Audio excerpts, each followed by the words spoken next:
ሻሎም ሻሎም ሻሎም ቤተሰብ እግዚአብሔር አምላክ ሰላም ጸጋ ምሕረትና ክርስቶስ ምስኩልኩም አንሃኩም ሰላህ ዲኔ ካብኑ ክርስቶስ ዝገልጽ ትውልድ የዓለም ለኸ ቤተ ክርስቲያን ሎም ድማ ነዚ መዓልቲ ዝኸውን ናይ ህይወት ቃል ሓቢርና ክንካፈሊና ኢየሱስ ጎይታይ ሎም እንካፈሎ ቃል ንሓደ ድምጽ ጥራይ ምልማድ ድብልዩ ንሓደ ድምጽ ጥራሕ ምልማድ ሪኹም ኣሕዋት ድምጽታት ንላመዶሚና ንኸመይ ዓይነት ድምጽ ክትከተል ኢኻ ዝውሰን እንታይ ዓይነት ድምጽ ትላመድ ኣለኻዩ ስለዚህ ንሓደ ድምጽ ጥራሕ ክንላመድ ግን ናይ እግዚአብሔር ፈቃድ እዩ እግዚአብሔር አምላክ ብጀካ ነትናቱ ድምጺ ንኻልእ ድምጺ ክንላመድ አይደልናን እዩ ማለት ሓደ ድምጺ እንተዳ ተላሚድካዮ ብናቱ መንገድን ሐሳብን ጎደናን ከም ትኸይድ ይገብረካ ኢየሱስ ጎይታ እዩ መጽሐፍ ቅዱስ ወንጌል ዮሐንስ ምዕራፍ 10 ከምዚ ይብል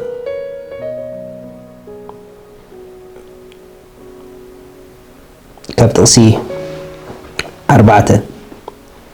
ነተን አባጊዕ ምስ አውፈረን ድማ ቀቅድሚኤን ይኸይድ እተን አባጊዑን ድምጹ የለልያ እየንሞ ይስዕብኦ ድምጽ ካልእ ዘይፈልጣ ስለዝኾና ንኻልእ ካብኡ ይጋልባ እምበር ኣይስዕብኦኔን ኢየሱስ እዚ ምስላ እዚ መሰለሉም ንሳቶም ከዓ እተዛረቦም ኣይስተውዓልዎን ኢየሱስ ጎይታ እዩ ኢየሱስ ክርስቶስ ስለ አባጊዑ ሓደ ነገር ተዛሪቦ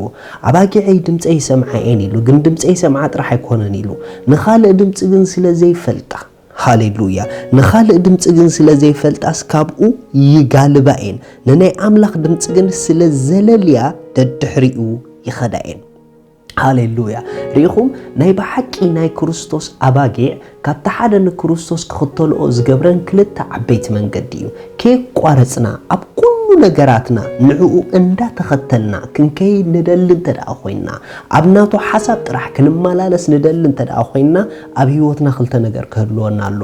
ሓደ ንድምጽ ጓዛና ክነለለለና ካልኣይ ንኻልእ ድምጺ ዘይንፈልጥ ክንከውን ኣለና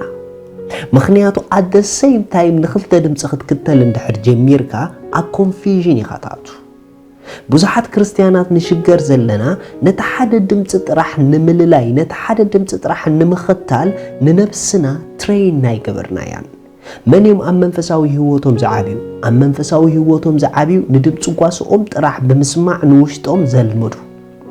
ንኻልእ ድምጽ ግን ዘይምስማዕ ንውሽጦም ዘልመዱ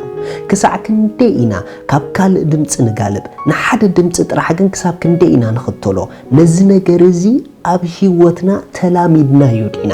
እዚ ምልምማድ የድልዩ ምክንያቱ ነፍስና ንነዊሕ ግዜ ብዙሕ ድምጽታት እንዳተኸተለት መጽያ ሕጂ ግን ካብቲ ካልእ ድምጽ አሊና ነቲ ሓቀኛን ትኽክልን ድምጺ ጥራሕ ከም ትስዕብ ክንገብራ እንድሕር ኮይና ከነላምድ ኣለና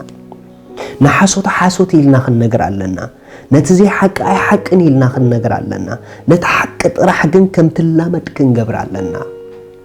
حنساب بكرسوس تعنا لنا نبل حنساب نحمام نقبله حنساب بكرسوس هفاتمينا نبل حنساب ندخلنا نقبله ريخم كل تبب بينو شافات زلوا دمتي وشتنا قبل جنبرالله داس واينا أي بزي هيوتنا أمونجو تناوزلا سلزم هيوتنا كمونجو زلوا نوصتات كند حنا ندلنا نحركوينا لو من وسن بجكا دمتي قواسانا نخال دمتي كين اللامد ريخم انت دا دمصنا يزغواسا زكتلامود جميركم دخنت ايتفلطون يخم حمام ايتفلطون يخم ايتقبلون يخم مودع دبال ነገር ኣብ ህይወትኩም አይትፈልጡን ይኹም ንምንታይ ተተባሃለ ኣብ ድምጽ ጓሳኹም ኮሞ አይነት ድምጽ የለን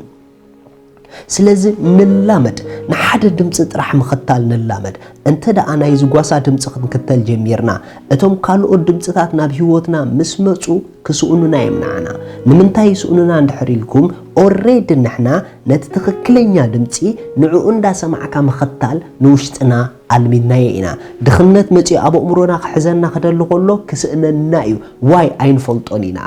ሕማም መጪ ኣብ እምሮና ክሕዘና ክፍትን ከሎ ክስእነና እዩ ንምንታይ ብኻልእ ድምጺ ሓዲምና ኢና ሃሌሉያ ስለዚ ኣብ ህይወትኩም ካብ ዝጓሳ ዝወጻኢ እትሰምዑዎም ድምጽታት ኩሎም ሪጀክት ምባል ተማሃሩ ሓቂ ኣይኮኑን ምባል ተማሃሩ ኣይቅበሎምን የምባል ተማሃሩ ኣባይ ኣይሰርሑን የምባል ተማሃሩ እንተዳ ንኹሉ ኣኻኺብና ንቕበሎ ኮይና ህይወትና ከውጽኢትናቱ ይኸውን ስለዚ ሕሱስ ዝበለ ቅርጽ ዘይብሉ ዓይነት ህይወት ከህልወና ትኽክለኛ ላይፍ ንኽህልወና ሓደ ድምጽ ጥራሕ ንላመድ ሃሌሉያ ስለዚ በዚ ድምጽ እዚ ህይወትና ብዘገርም ክብሪ ክልወጥ ከሎ ክትርኢኹም ኩልኹም ከም ዝበሉ ኣነ ንሓደ ድምፂ ጥራሕ ዝኽተል ኣነ ንኻልእ ድምፂ ኣይፈልጥን ኣነ ዝፈልጦ ድምፂ ይከናወነልካ እዩ ዝብል ድምፂ እዩ ኣነ ዝፈልጦ ድምፂ ብክርስቶስ ተፈዊስካ ዝብል ድምፂ እዩ ኣነ ዝፈልጦ ድምፂ ብክርስቶስ ብሩኽ ኢኻ ዝብል ድምፂ እዩ ኣነ ዝፈልጦ ድምፂ ንስኻ ጽድቂ ኣምላኽ ኢኻ ዝብል ድምፂ እዩ ኣነ ዝፈልጦ ድምፂ ንስኻ ብሩኽ ኢኻ ዝብል ድምፂ እዩ ንኻልእ ድምፂ ግን ብሽም ኢየሱስ ኣይፈልጥን ንኻልእ ድምፂ ግን ብሽም ኢየሱስ ኣይክተልን ንኻልእ ድምፂ ግን በኢየሱስ ክርስቶስ ስም ኣብ ህይወተይ ስፍራ ኣይህብን አሜን ስለዚህ ሎሚ ንጎይታና ኢየሱስ ክርስቶስ ኣብ ህይወትኩም ወሲንኩም ክትቀበልዎ እትደልዩ እታ ኣብኡ ዘላ ናይ ዘለዓለም ህይወት ክትቀበልዋ እትደልዩ እዛ ጸሎት እዚኣ ጸልዩ እግዚአብሔር አቦ ስለ ወድኻ ኢየሱስ ክርስቶስ የመስግነካ ኣለኹ ያአምን ኣለኹ ኢየሱስ ክርስቶስ ስለ ኃጢአተይ ከም ዝተሰቀለ እዳ ኃጢአተይ ከፊሉ ከም ዝፈጸሞ ስለይ ከም ዝሞተ ብሳልሰይቲ መዓልቲ አምላኽ ካብ ሞታት ከም ዘተንስኦ ኣብ የማን አምላኽ ከም ዝተቀመጠ ያአምን ኣለኹ ኢየሱስ ክርስቶስ ናይ ህይወተይ ጎይታ እዩ ኢየሱስ ክርስቶስ አምላኸይ መድኃኒይ እዩ ካብዛ ሰዓት ንክርስቶስ ብምቕባለይ ሓድሽ ፍጥረት ውሉድ አምላኽ ኮይነለኹ መንፈስ ቅዱስ ብሽም ኢየሱስ በእምነት ናብ ውሽጠይ ይቕበለካ ኣለኹ